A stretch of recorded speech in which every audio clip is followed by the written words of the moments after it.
foundation or basic ng mga teaching sa Bible, it doesn't mean nga dili na sa importante. In fact, muna yung pinaka-importante.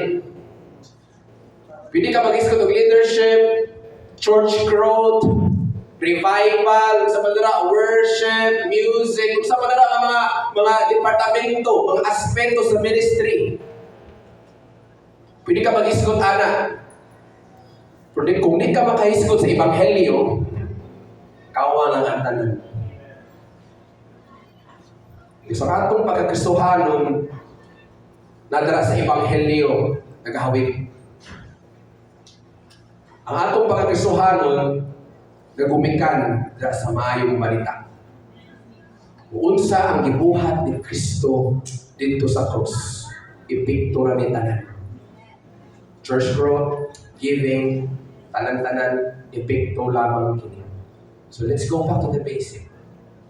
And from time to time, atong himuon o practice to always go back to the basic. Bisa na human na Bible school, seminary man na, no? Theological school, let's go back to the basic. Huwag kayo makalupig kung mag-isgot about the Jesus Christ. Amen. So karong kabuntago, mag-isgot ko kaninyo about our union with Christ is no joke. It's no joke. Dili na siya yung na ko relasyon sa Ginoo, okay na ni siya, wala lang. Okay na, saved na ko, no?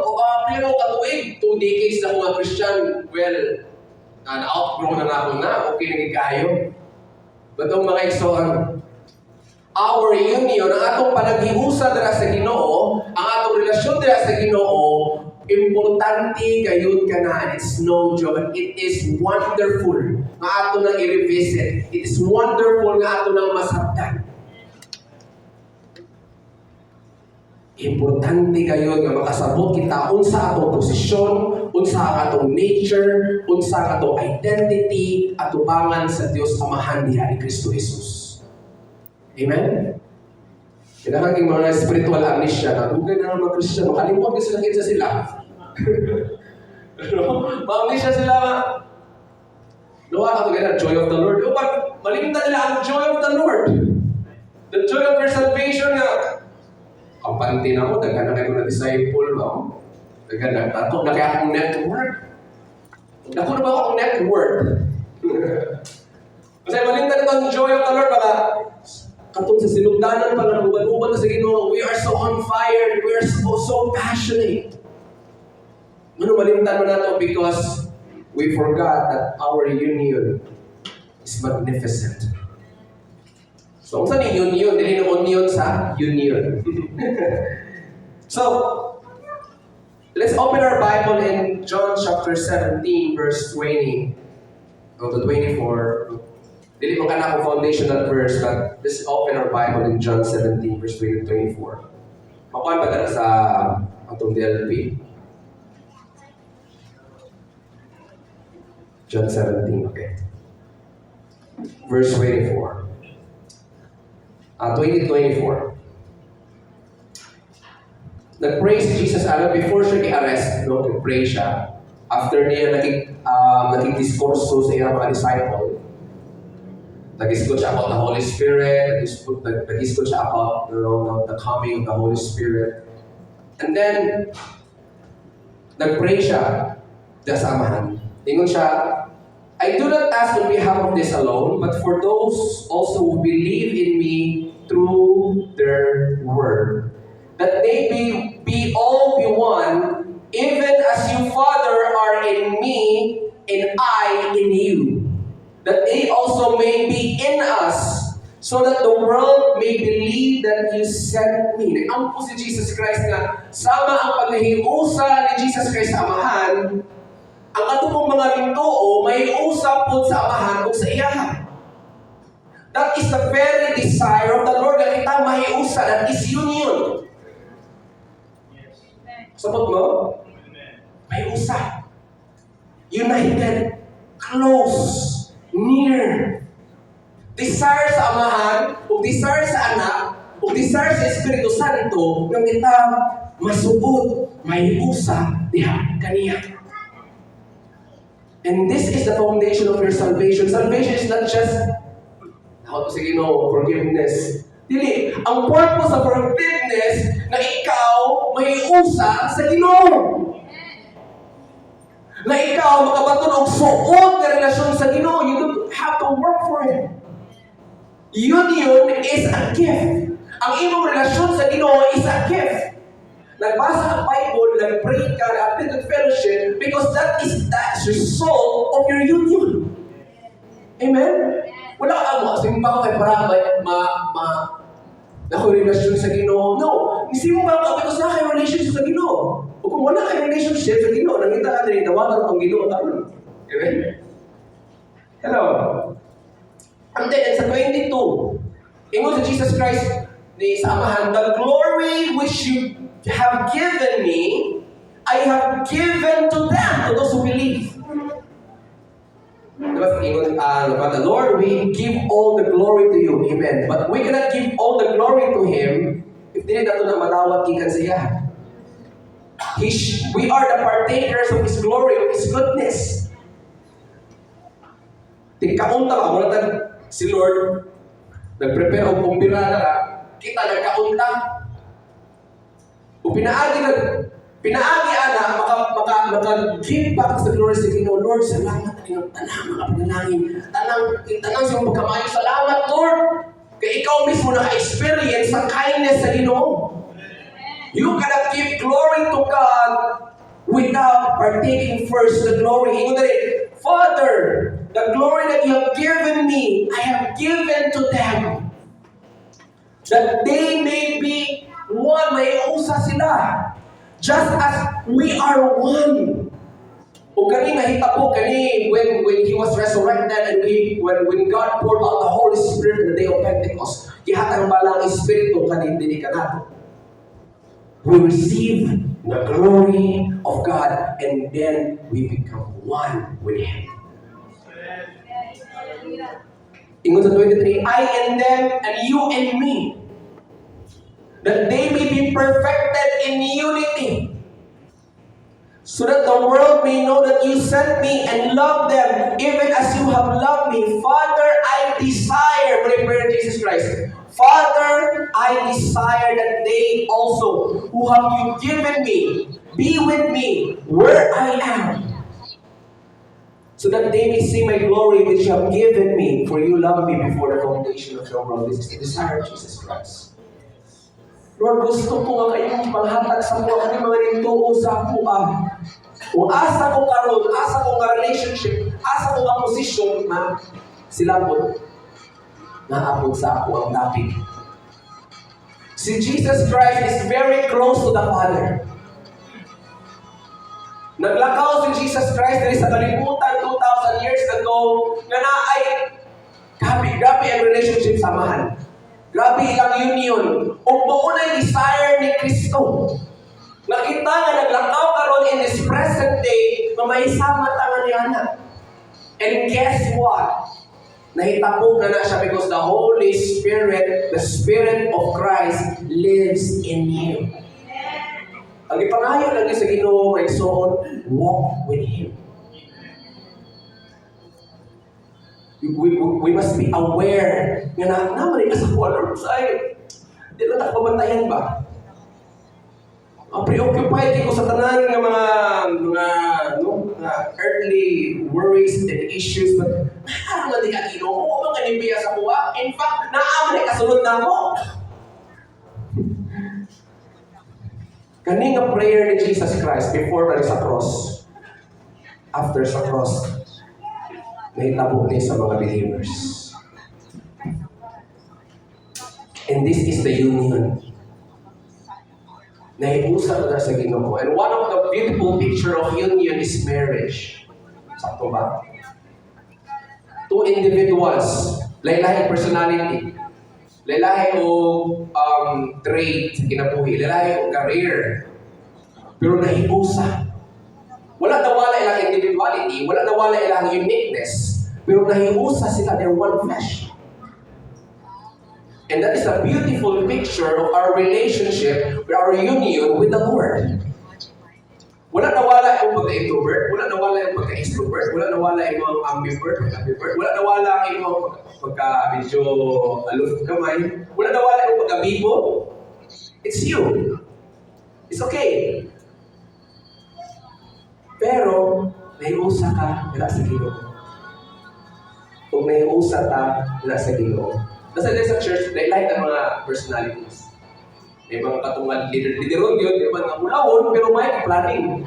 Dapat yung nga medyo maayo kayong mabatid tao. Like ang mga personality. But in the Lord, we are one. And your personality, your gifts, your background, your talent, your practice, your career, importante kayo na sa bulaton sa Ginoo. Because we are one. We are united. Amen? And that is a beautiful picture of our union with God. And that prayer of Jesus Christ reveals the ultimate purpose of God that was established before the foundation of the world. In Ephesians chapter 1, ito basa my son. Ephesians chapter 1 verse 4.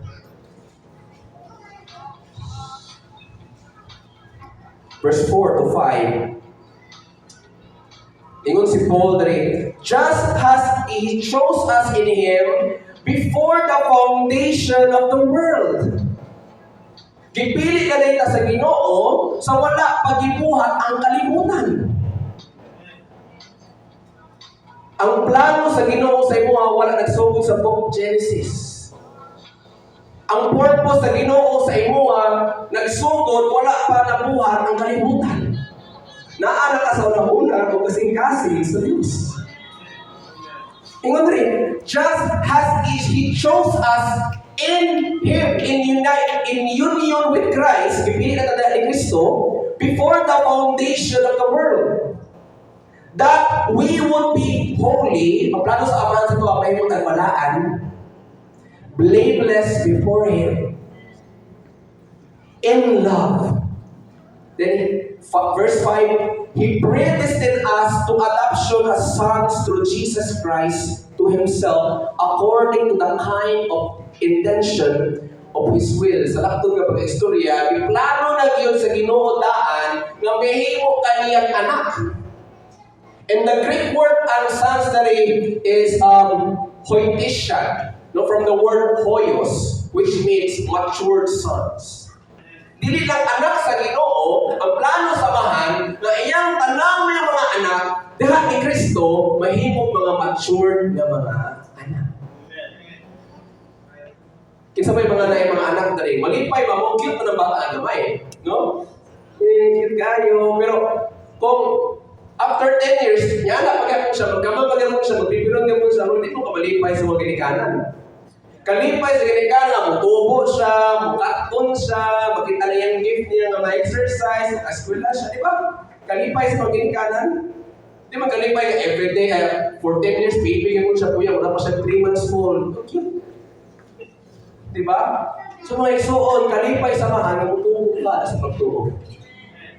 Amen. So di mo na rin, before the foundation of the world, plano na samahan na mahimo ka mature your sons.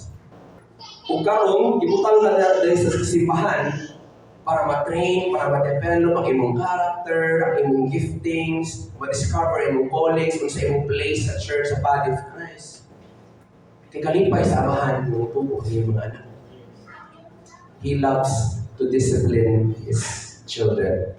May disiplina din, alam ko sa tuson ka, disiplina, tutuan ka ba? Wala disiplina through the Word of God. Tutuan ka niya, tantawan na nga tantawan,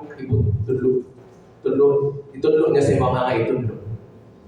Ano mo, ito mga kinaiya sa mga diligiya sa Ginoo. Itudlo ka, tantawan ka sa Ginoo. Amen? So, karon, my question is, if we are truly one with Him, kung nahiusa na tayo sa Ginoo, why do some believers seem to live distant, disconnected lives?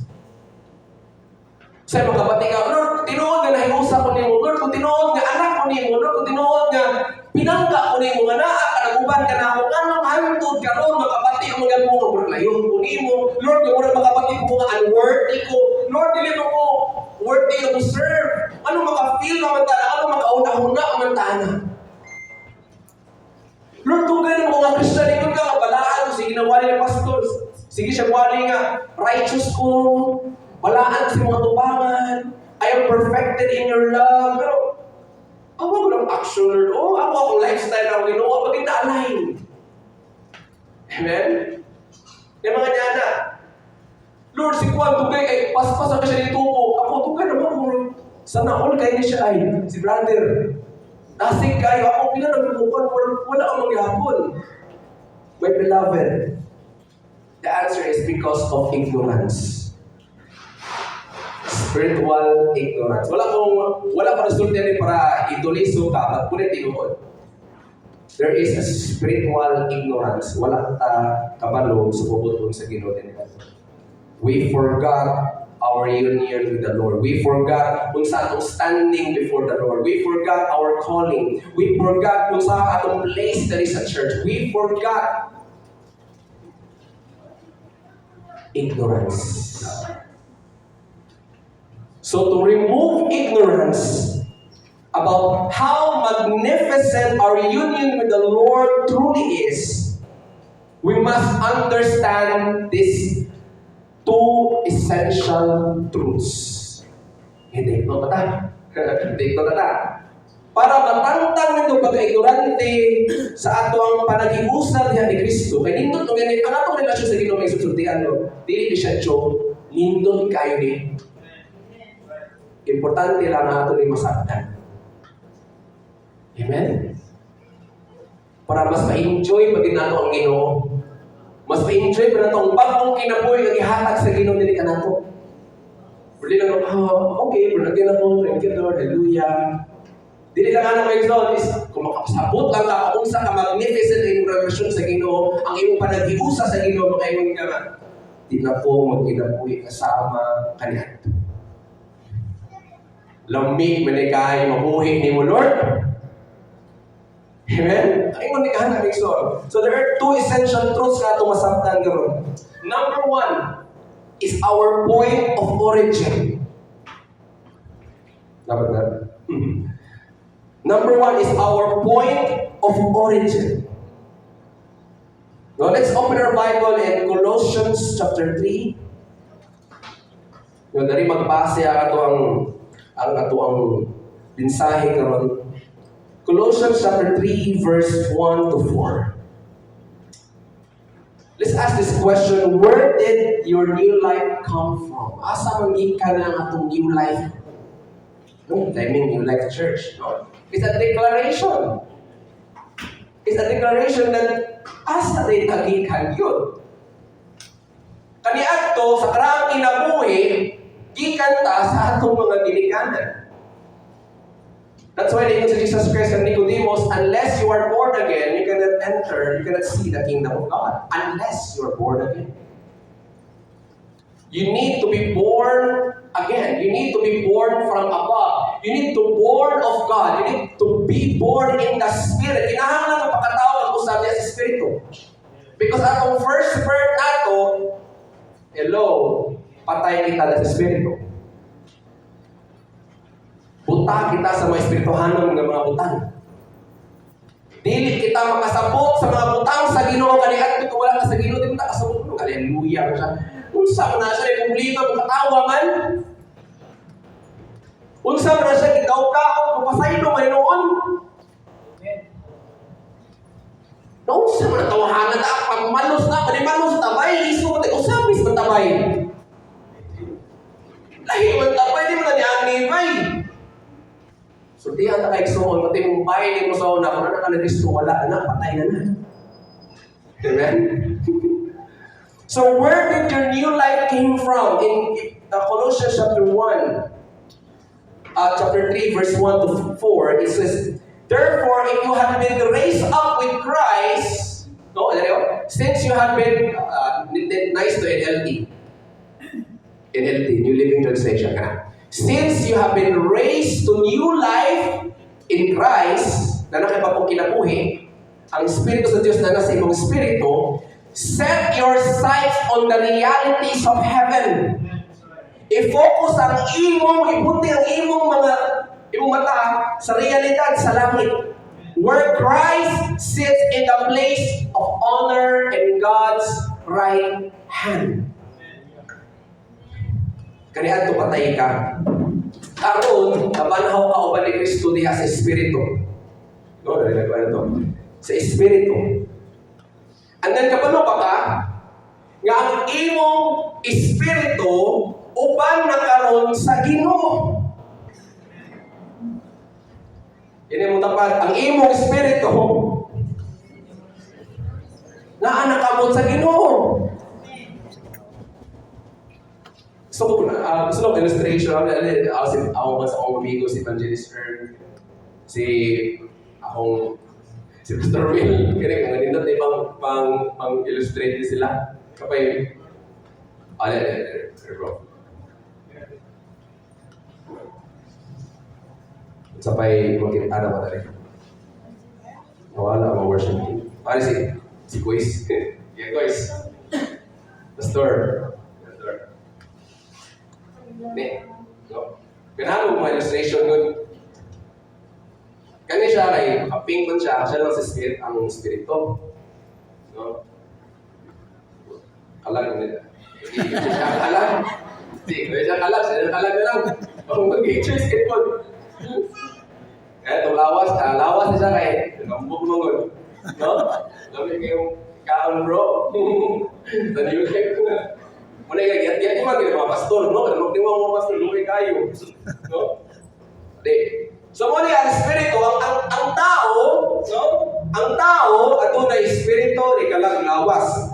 Ang Espiritu is the truest, muna yung kwarya, your truest you. Muna yung pinaka-ikaw. Ikaw gini. No? Mana kay kalang, na kay personality, na imong emotion, na will, imong mind, decision making, tanan na rin. Muna yung nakapa-unique ni mo. Muna yung personality. O kani ang imong lawas. Muna yung kasagaran na itong makitaan. Muna yung kasagaran na itong maka-interact. Sa Espiritu, kani ato, wala pa na sa Ginoo. Pero karon na naano siya sa Ginoo, ingon pa ang Bible na our spirit was enjoined with the Holy Spirit na iusa na sa Espiritu.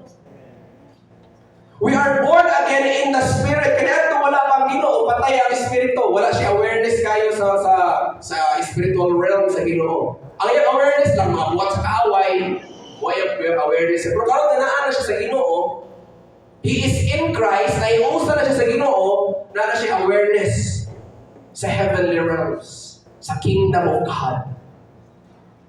Amen? Kung ang plano sa Ginoo, madili lang sa Espiritu nga na awareness anak.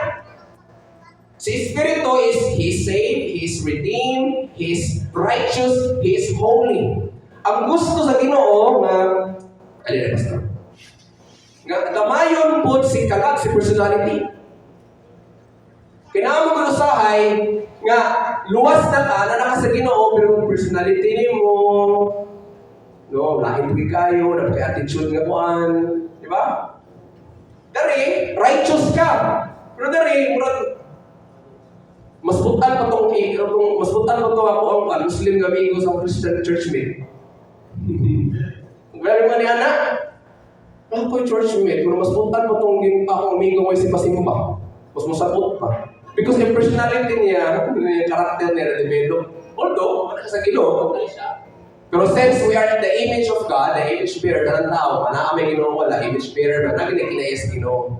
Distorted lang, kinahanglan ng give mariting.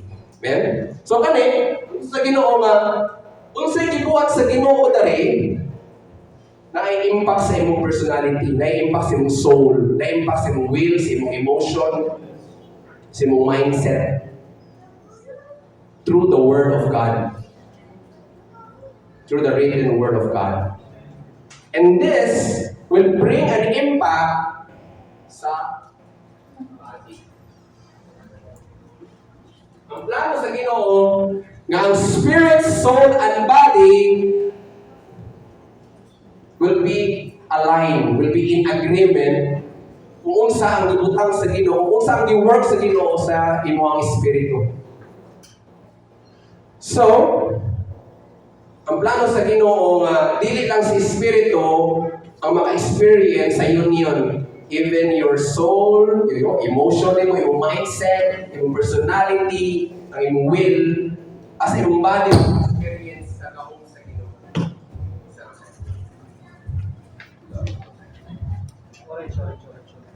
Kung mga isoon, no? Ang gusto sa Ginoo nga ma-experience nimo ang katibukan. Ma-experience mo katibukan ang gahong sa Ginoo, dili lang sa imong espiritu, but sa imong kalag o sa imong lawas. Amen? Ang tinuod nga ikaw ang espiritu.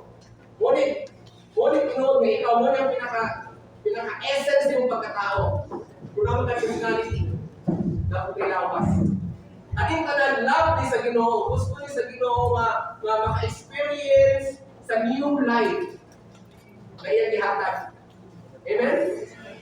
Salamat po ito. Asa papaka na?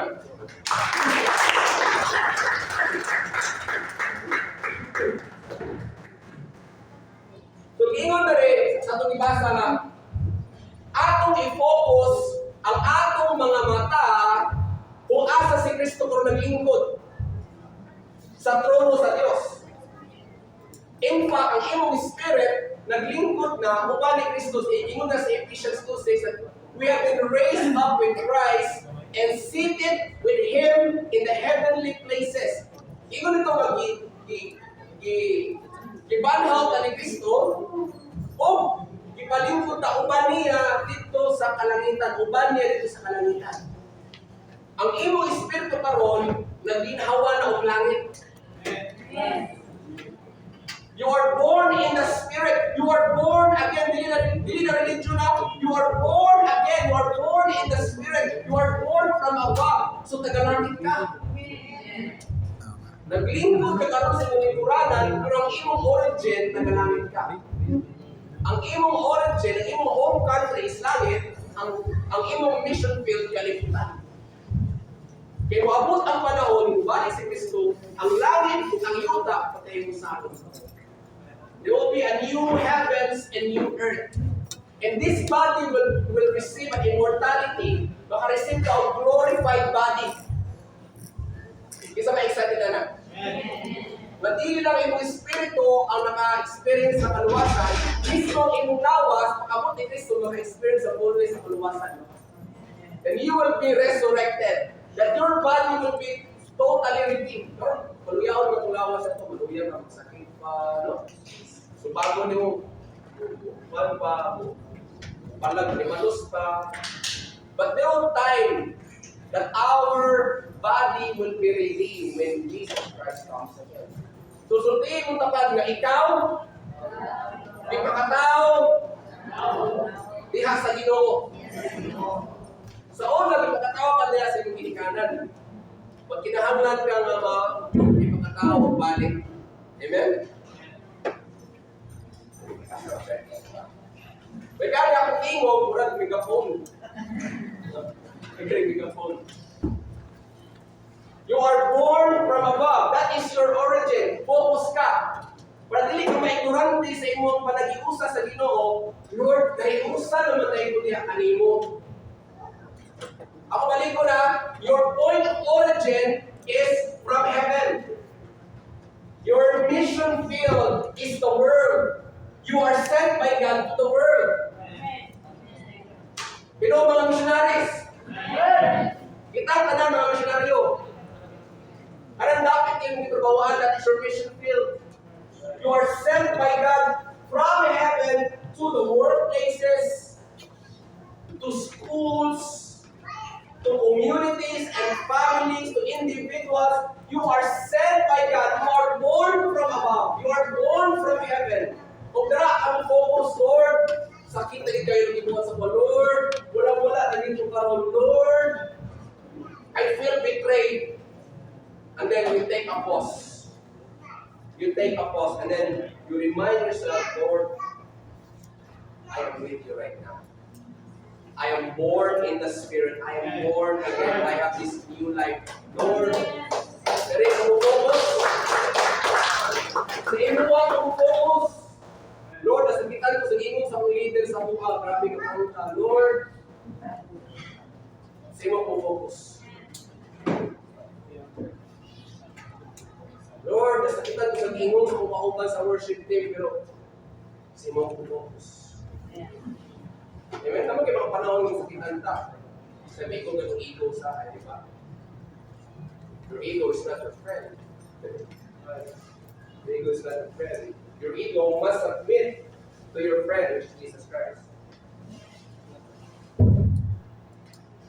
Sound check. Mic 2, sound check. Okay lang.